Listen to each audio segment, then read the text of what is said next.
Pemirsa, kita sudah sama-sama mendengarkan vonis tadi yang dijatuhkan oleh dan juga dibacakan oleh Hakim Ketua Pengadilan Negeri Jakarta Barat John Sarman Saragih, di mana Teddy Minahasa, mantan Kapolda Sumatera Barat, divonis pidana seumur hidup atas kasus narkoba melibatkan dirinya.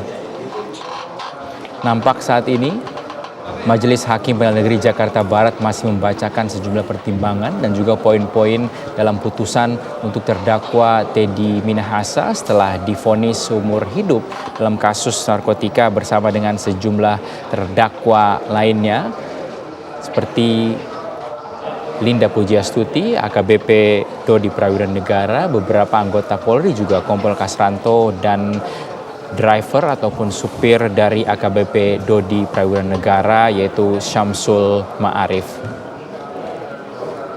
Kita nanti akan coba juga menggali lebih dalam mengenai poin-poin detailnya putusan yang disampaikan oleh Majelis Hakim ke rekan kita yang sudah berada di Pengadilan Negeri Jakarta Barat. Saya kembali mencoba bergabung dengan Pak Arianto. Pak Arianto, apakah masih tersambung dengan kami, Pak? Ya. Pak Arianto, masih tersambung Pak bersama kami, Pak? Ya, masih. Baik. Bapak, bagaimana tanggapannya Teddy Minahasa divonis seumur hidup oleh Majelis Hakim Pengadilan Negeri Jakarta Barat? Ya, saya katakan kan, mengenai hukuman itu susah untuk diperdebatkan ya, karena itu tergantung dari keyakinan hakim. Tapi bagi saya, kalau seumur hidup dengan hukuman mati itu hampir sama ya, karena itu jadi seakan-akan kan sudah berhentilah, tidak ada harapan lagi daripada Pak Teddy seandainya Nina sampai ingkrah kan, seumur hidup akan di situ terus. Saya mengharapkan nanti putusan-putusan potongan-potongan di pengadilan itu. Tapi kan tetap juga nggak bisa kalau seumur hidup kan, walaupun dipotong juga tetap nggak bisa berkurang kan gitu. Jadi bagi saya hukuman mati dengan seumur hidup itu hampir sama ya nilainya gitu. Itu menunjukkan bahwa Bapak Hakim ini menunjukkan bahwa Pak Teddy ini memang bersalah dan cukup berat. Tetapi cara menjatuhkan hukumannya itu masih dipertimbangkan dengan kondisi yang nyata yang akan terjadi di kemudian hari gitu. Jadi kalau hukuman mati itu kelihatannya kan seakan-akan kan semacam suatu dendam gitu ya. Iya, Pak. Dendam kemudian dia jatuhkan seperti itu. Padahal sementara ini kan kita juga masih melihat bahwa Pak Teddy merasa dia tidak berbuat untuk itu gitu ya. Nah, itu kemungkinan masih benar juga ya gitu. Tapi kalau seandainya seumur hidup gitu, kan itu masih bisa merenungi gitu ya akan kejadian-kejadian masa lalu itu, dan kemudian masih ada kesempatan bagi yang bersangkutan untuk menjadi baik gitu. Saya kira itu menurut saya sih ya, hukuman seumur hidup yang dijatuhkan ini cukup untuk memberikan pembinaan hukum bagi seluruh masyarakat Indonesia gitu, melalui sistem persidangan persidangan pidana ini gitu. Dan kemudian juga rupanya Pak Hakim juga menerima aspirasi bahwa kita itu tidak menyetujui, ada yang sebagian tidak menyetujui hukuman mati itu ya gitu.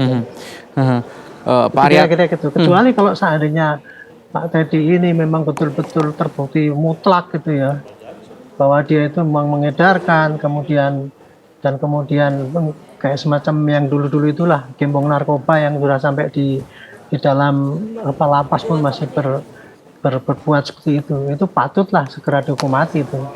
Tapi kalau seperti ini bagi saya sendiri ya, kita harus menghargai ya apa yang disampaikan Pak Teddy itu sebagai pembelaannya, bahwa dirinya begitu, dan itu juga kelihatannya juga ditampung oleh Pak Hakim, sehingga dia tidak semata-mata menerima tuntutan daripada Pak Jaksa yang memberikan tuntutan hukuman mati. Jadi bagi saya hukuman mati dengan hukuman seumur hidup itu nilainya hampir sama, Pak. Cuman yang satu itu masih memberikan kesempatan kepada terdakwa yang bersangkutan untuk merenung, untuk menjadi baik gitu. Sedangkan kalau hukuman mati itu kelihatannya kok lebih terletak kepada suatu dendam gitu ya, sehingga orang itu harus hilang karena ini sangat membahayakan negara. Sementara Pak Teddy kan juga dia seorang jenderal polisi, saya kira juga dia masih punya harga diri ya, tidak seburuk itulah dia ikut di dalam perbuatan narkoba ini. Saya kira itu pendapat saya, Pak. Baik, baik Pak Arianto.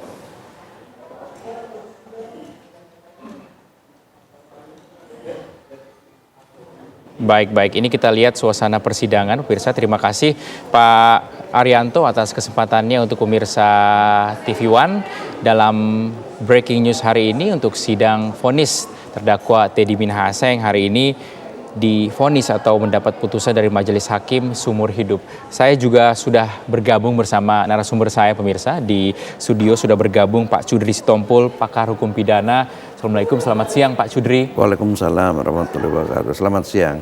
Apa kabar Pak? Alhamdulillah baik. Baik, alhamdulillah. Pak, tadi kita sudah mungkin sempat berbincang-bincang ya. Ternyata ini sudah sesuai dengan prediksi Pak Cudri ya, bahwa ini akan lebih ringan dari tuntutan jaksa penuntut umum yang sebelumnya menuntut Teddy Minahasa hukuman mati. Seperti apa? Iya, karena terdakwa Teddy Minahasa ini dia bukan bagian dari orang yang memproduksi, atau dia bukan merupakan sindikat yang mengedarkan, ya kan? Terdakwa ini disangkakan karena menggelapkan barang bukti. Barang buktinya itu berupa narkoba. Jadi ini yang salah satu meringankan ya. Kalau misalnya kalau dia menguasai fisiknya saja, ya fisiknya barang bukti ada di dia, itu mungkin ceritanya lain. Ini karena barang buktinya, fisiknya itu bukan dia pegang gitu loh, ya kan, tetapi orang lain. Ini meringankan. Yang meringankan. Kemudian hal yang lain mengenai hukum pembuktiannya. Ya, hukum pembuktiannya ya ini sebenarnya hakim itu lebih banyak karena keyakinannya. Tapi kalau kita lihat dari hukum pembuktiannya itu ansih gitu, ya kan? Ini sebenarnya tidak meyakinkan pembuktiannya. Karena satu yang menyatakan bahwa itu adalah perintah dan ada transaksi itu adalah karena satu orang, ya dan saksi itu dia merupakan saksi mahkota. Dia juga merupakan tersangka ya dalam perkara lain dalam peristiwa ini. Begitu juga misalnya anak buahnya. Ya, anak buahnya itu ya Dodinya itu kan juga sebagai saksi mahkota. Jadi kecenderungan saksi-saksi yang menjadi saksi mahkota ya karena dia sebagai tersangka sendiri dia akan membela dirinya dan memberatkan atau mempersalahkan ke pihak lain. Jadi ini salah satu yang dipertimbangkan. Jadi saya kira ya jadi dua hal. Pertama tadi mengenai perumusan unsur-unsur pasal tindak pidana narkoba itu sendiri, itu satu. Yang kedua juga mengenai hukum pembuktian. Atas dasar itulah maka saya memprediksi hukumannya itu tidak hukuman mati. Demikian. Oke, ini menjadi dasar Pak Kudri ya, memprediksi bahwa hukumannya akan lebih ringan, tidak hukuman mati. Tadi juga dikatakan oleh Hotman Paris sebelum persidangan jumlah ataupun banyaknya narkotika ini juga seharusnya menjadi pertimbangan majelis hakim untuk tidak menjatuhkan hukuman mati. Benarkah seperti itu, Pak? Kalau misalnya jumlah yang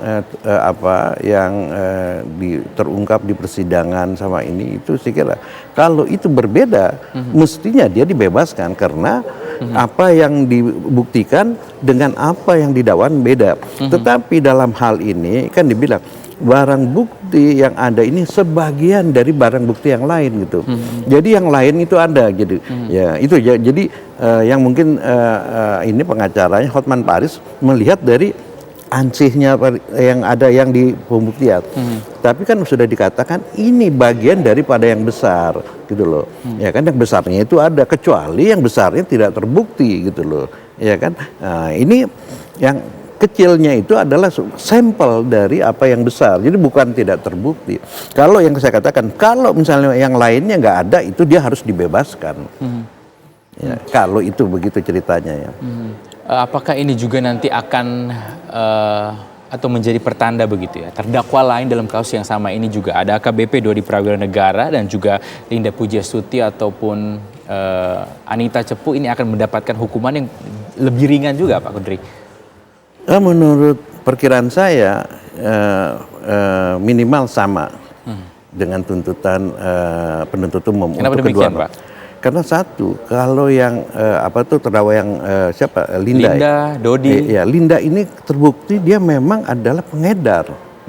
Beda dengan Dodi ini Posisi, tadi, iya kan? Walaupun semua mereka mengaku diperintah oleh Irjen Teddy Minahasa. Nah, untuk Dodi, nah ini kita agak bisa menjadi perdebatan. Karena begini, yang menjadi penyidik itu adalah Dodi. Sedangkan Kapoldanya dia itu bukan penyidik menurut undang-undang ya, menurut undang-undang narkotika ya, undang-undang 35 2009 yang sudah dirubah, yang undang-undang nomor 9 tahun 2022. Penyidik yang mempunyai kewenangan terhadap barang bukti itu adalah penyidik ya. Jadi penyidik yang menghandle atau yang menangani perkara itu, ya kan. Sedangkan Kapolda dia atasannya bukan dalam perkara, ya. Sebabnya secara aturan penyidik itu sebenarnya dia independen, dia tidak bisa diintervensi oleh siapapun, ya, termasuk oleh Kapolda. Ini teorinya, tapi kan kita susah membedakan antara itu. Jadi dalam hal ini agak beda ya, misalnya. Dodi itu kalau kita samakan dengan perkaranya Hendra di dalam perkaranya Sambo, nah, ya kan, karena dia sama-sama diperintah waktu itu. Tetapi dalam perkara Sambo, Hendra itu memang dia merupakan bawahannya langsung dan dia mempunyai persangka baik bahwa Sambo itu benar. Tetapi dalam perkaranya Dodi, dia itu penyidik yang mestinya dia independen gitu loh. Dia nggak bisa intervensi. Tidak ada relasi kuasa begitu. Loh iya, cuman hanya di dalam organisasi polisi dalam Polda. Dia memang bawahannya ini, tetapi bukan yang bisa memerintahkan di dalam perkara suatu tindak pidana yang dihandle oleh penyidik. Iya. Jadi saya kira Hendra itu minimal sama dengan tuntutan penuntut minimal ya, sama menurut perkiraan saya. Dodi dan juga Linda. Begitu Pak. Ada terdakwa lain juga Pak, seperti kita tahu Syamsul Ma'arif, asisten ataupun driver dari Dodi Prawira Negara, kurang lebih akan seperti itu juga Pak ya? Ya kalau driver ini kan dia membantu, ya dia nggak mempunyai diskresi untuk ini gitu. Dia tuh cuman mendeliver, membantu membawa barang bukti itu dari satu tempat ke tempat lain. Ya mestinya karena orang yang membantu gitu ya, dia tidak ini, karena dia juga drivernya itu bukan bagian dari jaringan itu, karena dia semata-mata adalah pengemudi dari ini. Tetapi semuanya ya, jadi baik Teddy Minahasa, Dodi dan Syamsul Ma'arif, ini ada yang memberatkan. Dia kok polisi mau melakukan itu, ini yang memberatkan itunya sebenarnya. Jadi itu saya kira ya, yang dari sisi yang meringankannya dari sisi memberatkannya. Jadi kalau kita dengar tadi, memang tidak ada hal yang meringankan yang buat Teddy ya. Tetapi karena kualifikasinya dia bukannya sebagai pengedar, dan kalau kita baca pasal 112 itu, kalau dia itu menguasai artinya barang itu ada di bawah kekuasaannya dia secara fisik, tapi ini kan tidak. Ini yang membuat sebenarnya membuat Teddy itu tidak dikenakan hukuman maksimal. Masih ada langkah selanjutnya yang bisa diambil oleh Teddy Minahasa ya Pak? Ada banding yang bisa. Sebaiknya menurut Bapak, apakah seharusnya mengambil langkah tersebut atau seperti apa? Tapi ditahan dulu jawabannya, Pak Udri. Pemirsa, kita harus jeda terlebih dahulu. Tetap bersama kami di Breaking News TV One.